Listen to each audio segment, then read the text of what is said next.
The U.S. has spent tens of billions of dollars in the process of reconstructing Afghanistan, according to the Special Inspector for the Reconstruction of Afghanistan's report, which record the amount spent by the U.S. on projects that were never completed.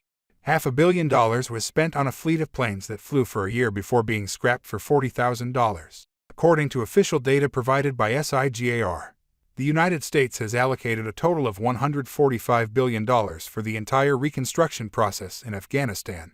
Since 2008, SIGAR has written and published quarterly reports on the evolution of this process, including the irresponsible way in which this money was spent.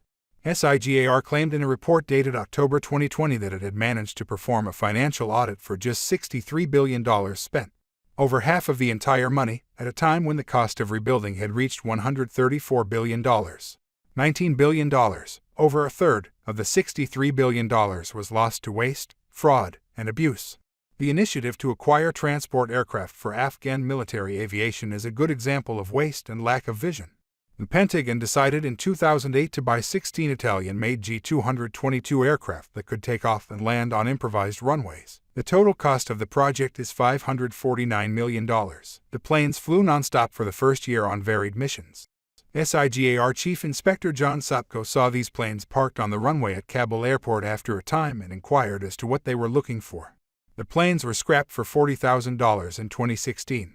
Another $85 million was invested in Kabul on the construction of a hotel and apartment complex near the former U.S. Embassy. The money had been wasted, according to a SIGAR assessment from 2016, despite the fact that the structures were unfinished and unoccupied. According to a 2019 analysis by Brown University that included U.S. spending in Afghanistan and Pakistan, the U.S. has spent $978 billion on war costs since the operation began. According to U.S. President Joe Biden's projections, the cost might exceed $2 trillion, not counting long-term costs for veterans and troops injured in the conflict.